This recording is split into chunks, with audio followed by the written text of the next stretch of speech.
I'm going to show you how to be a more engaged reader and better remember what you've read. I've always enjoyed reading, but it's something that I've fallen out of habit with over the past few years, which is why I made it one of my priorities to do this year. If you're watching this, then I'm going to guess that you also enjoy reading. But I think there are two kinds of ways of reading: passively reading and actively reading. Reading passively is how most people read, and it's how I've been reading for most of my life. You pick up a book, read through it, and put it back. Sounds just like reading, right? And that's because it is just reading. Now don't get me wrong, this is fine for reading fiction books when you just want to chill out your mind. But non-fiction books need a bit more of an involved method. This is where I introduce to you reading actively. Non-fiction books usually contain a lot of information that you want to apply to your own life or remember again further down the line. Always read with a pen in your hand. Or if you don't own the book that you're reading, say it's from the library or it's kindly been lent to you by your father-in-law, then have some of these highlighter sticky notes that you can peel off and then stick into the pages. I've done here.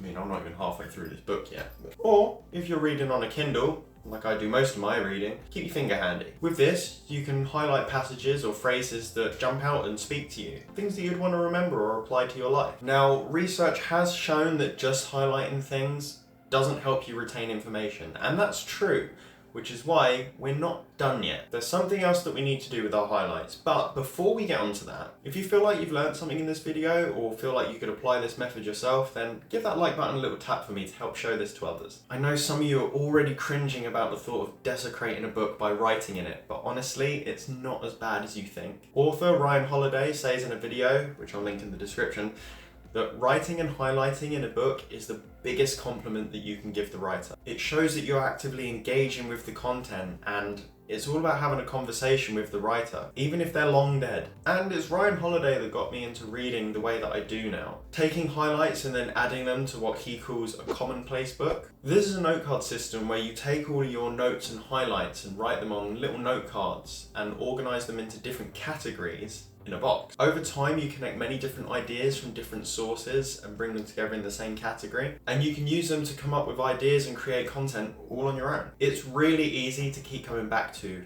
find things that you want. I tried it myself over here with some note cards in this Toy Story shoebox that my son's shoes came in. They fit pretty nicely. It's an amazing system to use, but you can clearly see in here that I haven't got a lot of used note cards. Most of these are blank.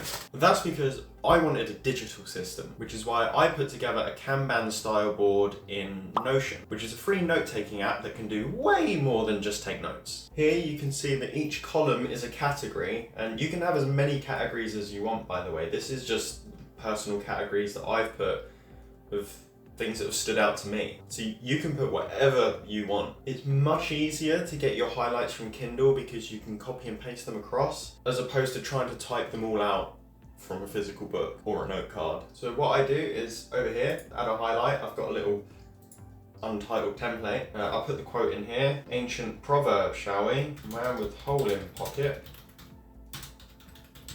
feel cocky all day. It's true. I put this in the category. So these are the categories I've created. You can create your own.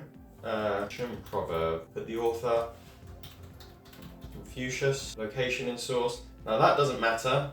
But say this was a book, I'd put in the page number here, page 26.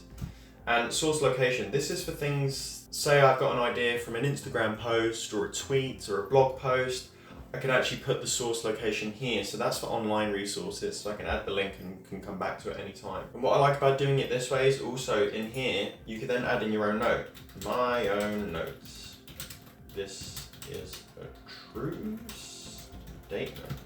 So you can add in anything you want here, so maybe your own thoughts compared to the highlight that you've saved, your own ideas that you want to bounce off of it, or just say you want to add something to it from your own personal experience, you can just add that in here. And then once you come up here, this would have added a new category at the end. Life advice, here we go, man with hole in pocket, feel cocky all day.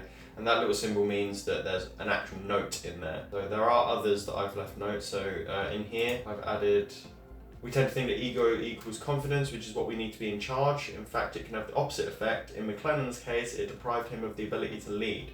It robbed him of the ability to think, that he even needed to act. And that's from the book Ego is the Enemy, which I read recently. It's a great book, I recommend it. I just added in here that was referring to George B. McClellan, a Union general in the American Civil War. And there's a lot of these that I'll probably go back and add notes to myself. And really, it's that simple. It's not that much more effort than just reading passively. Human memory is not as great as you think it is, and we actually forget a lot of what we've read very quickly. This is a good way to keep ideas fresh and put them together to create something new. As Ryan Holiday has also said, this is how books are written, and it's the method that I'm using to write my own book. And there we have two different ways of reading, passively and actively, and neither of them are the right or wrong way, unless you want to retain the information that you've read.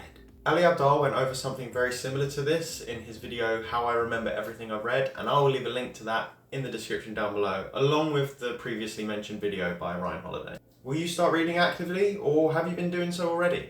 Let me know in the comments. I'd love to have a discussion about it. And if you enjoyed this video, you might enjoy my video talking about the fear of wasting time thinking rather than doing. You can watch that right over here. And I'll see you over there. Bye-bye.